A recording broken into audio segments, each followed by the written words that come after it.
पर जो चर्चा चल रही थी, सर्वप्रथम मैं आपको बताता हूं, मैं पूरी तरह से सहमत हूं। अब क्यों सहमत हूं? दो चीज का ध्यान मैं आपको बुद्धिस्ट की ओर से दिलाऊंगा। बुद्ध गया का महाबोधि विहार, सारी दुनिया ये जानती है कि राजकुमार सिद्धार्थ को वहां संबोधि प्राप्त हुई। उसके बाद वो संबोधि प्राप्त होने के बाद बुद्ध कहलाया और सारे संसार में उसने प्रज्ञा की ज्योति जलाकर जनमानस के बीच में भाईचारा और मोहब्बत का संदेश पहुंचाया। आपको ये जानकर आश्चर्य होगा, संविधान ये कहता है मस्जिद की व्यवस्था इस्लाम के मानने वाले करेंगे, गुरुद्वारे की व्यवस्था सिख लोग करेंगे, चर्च की व्यवस्था ईसाई लोग करेंगे, मंदिर की व्यवस्था वो पंडित पुजारी करेगा और बुद्ध विहार की व्यवस्था जो है भिक्षु करेंगे। देश की आजादी के 60 वर्ष के बाद भी बुद्ध गया के महाबोधि विहार का प्रबंधन बौद्धों के हाथ में नहीं है। क्या कहते हैं वो? भगवान बुद्ध जो थे विष्णु के 10वें अवतार थे, यानी उनका अवतार हर जगह फिट है। वो जो कहेंगे वही सही है। मैं एक बात बहुत स्पष्ट करना चाहता हूं, मैं 20 साल से ये कहता रहा हूं, साकेत बौद्धों का स्थल है। नरहार माता जो प्रसेनजीत की पत्नी थी वही की थी। भारत का प्रसिद्ध कवि अश्वघोष वही का रहने वाला था। कहीं भी इतिहासकार कोई भी आज तक ये सिद्ध नहीं कर पाया कि राम का वहां कभी जन्म हुआ। ये बात मैं चैलेंज से अभी कह रहा हूं। कोई भी इतिहासकार अगर सिद्ध कर दे के बाद राम पैदा हुआ तो मैं आज भी चैलेंज दे रहा हूं। वहां रामलला रखे गए सब जानते हैं, किसने रखे ये भी सब जानते हैं, दरवाजा किसने बंद किया ये भी सब जानते हैं, दरवाजा किसने खोला ये भी सब जानते हैं।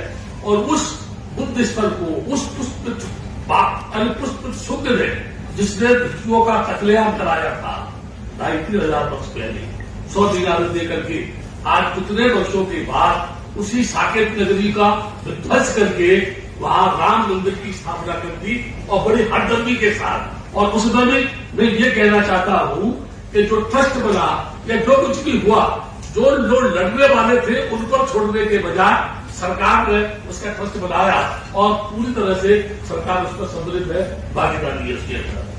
ये लोग इस देश में हिंदू गणराज्य स्थापित करना चाहते हैं। इसकी बात कहने से पहले मैं दो बात स्पष्ट कर दूं मैं आपके सामने।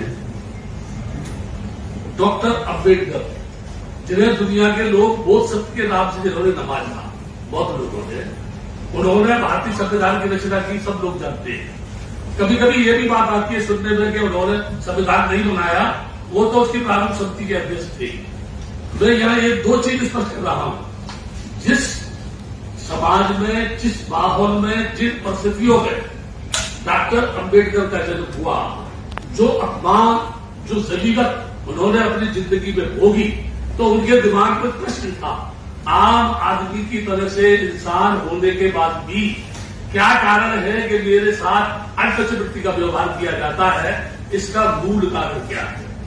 और उस मूल कारण का पता लगाने के लिए जब उन्होंने अध्ययन किया तो पाया आतंकवाद, भाग्यवाद, ईश्वरवाद, ये 3 वाद ऐसे हैं जिन्होंने इस देश को पतन के रास्ते पर खड़ा कर दिया।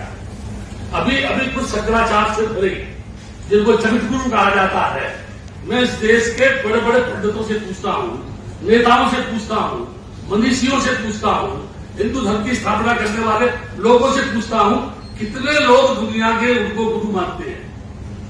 कोई मुझे बताए तो वो जगत गुरु कैसे हो गए?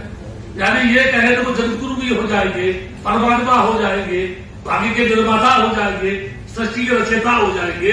और जब इनसे ये पूछा जाएगा कि तुम्हारे परमात्मा ने सृष्टि की रचना किस जगह बैठकर, किस धातु से, किस सांचे में धार करके इंसान के पुतले को बनाया, तो उनके बाप भी जवाब नहीं दे पाए।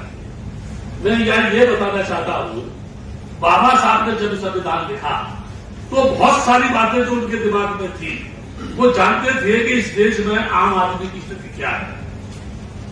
इसलिए उन्होंने संविधान बनाते समय सामाजिक न्याय, बौद्धों का मौलिक अधिकार, गरीबी का उन्मूलन, अच्छी शिक्षा प्राप्त हो, लोग जो है एजुकेटेड हो, टेक्निकल माइंड के लोग बने, इंजीनियर बने। ये देश का दुर्भाग्य है कि जब कोई जहाज, दुनिया का कोई जहाज ये खरीदते हैं, हमारे देश के मूर्ख मंत्री नींबू रख करके नीचे उसकी पूजा करते हैं। और अभी अभी ये जो आप कोरोना वायरस चल रहा है, देश का प्रधानमंत्री कहता है ताली बजाओ, देश का प्रधानमंत्री कहता है ताली बजाओ, है ना। और मैं क्या कहता हूं, 33 करोड़ देवता एड़ी चोटी का जोर लगाए, उनके पापी इसको नहीं रोक पाते, तो किस बात के है? निकम्मे है, नालायक है वो जो है। और जब ये कहा जाता है, जब गुरु कहता है बुद्ध ने इस देश को नपुंसक बनाया, बुद्ध ने नहीं, इस देश के देवता नपुंसक है, उन्होंने ही लोगों को नपुंसक बनाया।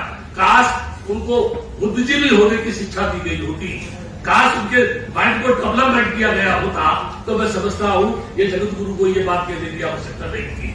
ये पार्लियामेंट जो है, जिसमें कभी गरीबी की उन्मूलन की चर्चा होनी चाहिए, कभी देश में शिक्षा का एक उच्च स्तर पहुंचाने की बात होनी चाहिए, बेरोजगार लोगों की रोजगारी प्रदान हो, इसकी बात की चर्चा करनी चाहिए, अच्छे विद्यार्थियों का निर्माण हो, इसकी चर्चा करनी चाहिए, अच्छी पैदावार हो, उसकी चर्चा करनी चाहिए। बजाय इसके एक दूसरे के आरोप प्रारूप लोगों के ऊपर मार अपमान, एक दूसरे के ऊपर आरोप लगाते हैं। वो कहते हैं तू चोर है, वो कहता वो चोर है। मैं समझता हूं चोर मंडली इकट्ठी होकर के पार्लियामेंट में बैठी हुई है, जो पार्लियामेंट की बात को समझती नहीं, संविधान को समझती नहीं, संविधान के कानून को नहीं समझती। बुद्ध ने कहा था कभी, भूख सबसे बड़ा रोग है। यहां हमारे देश में अन्न को उत्पन्न करता है किसान। किसान एक जाति का तो नहीं, सभी जाति के लोग अमूमन तौर पर किसान हैं, जो खेती का काम करते हैं। आज किसान अपनी मांग को लेकर के बैठा है। मैं अपने अनुभव के आधार पर कह सकता हूं, बुद्ध गया महाबोधि विहार की मांग को लेकर 6 महीने जंतर मंतर पर जब धरना दिया था, तब जाकर के इंद्रजीत गुप्त ने मेरी बात को समझा था और पहली बार बुद्ध गया के महाबोधि विहार में सेक्रेटरी दिया उसको। इनको कितना समय हो गया इस आंदोलन को लेकर के, जो रोटी देने वाला है, जो तुमको जिंदा रखने वाला है, जो तुमको वस्त्र देने वाला है, जो तुमको जिंदा रखता है, वो तुम्हारे दरवाजे पर बैठकर न्याय मांग रहा है और तुम तानाशाह बनके बैठे हुए हो। मैं अपने अनुभव पर बता रहा हूं, स्पिरिट को जितनी ताकत के साथ नीचे हम दबाएंगे, कुछ समय के बाद उतनी ही ताकत से वो जब्त करेगी और दबाने वाले को कई फुट ऊपर उठा के फेंक देगी। कि जितने भी लोग आंदोलन कर रहे हैं, मैं सरकार के लोगों को जागरूक कर रहा हूं। एक दिन ऐसा आएगा कि जब ये समस्याएं बढ़ती चली जाएगी, आप बेचते चले जाएंगे, रेल बेचेंगे, आप हवाई अड्डे बेचेंगे, अपनी नई नीति अप्लाई करेंगे, किसी भी तरह से हिंदू धर्म स्थापित करेंगे, जबरदस्ती थोपने की कोशिश करेंगे, तो एक दिन ऐसा आएगा इस देश का नौजवान जब खूंखार होगा तो पेड़ों से बात मांग के तुमको मारेगा और तुमको बचाने वाले पैदा नहीं होंगे। इसलिए उससे मैं कहना चाहता हूं कि जो भी हमारे देश की समस्या है, उनका समाधान करना ये सरकार का काम है। और जब सरकार समाधान नहीं करती है, तब जनमानस सड़क पर उतरता है और जनमानस सड़क पर उतरने के बाद अपने फंडामेंटल राइट की मांग करता है।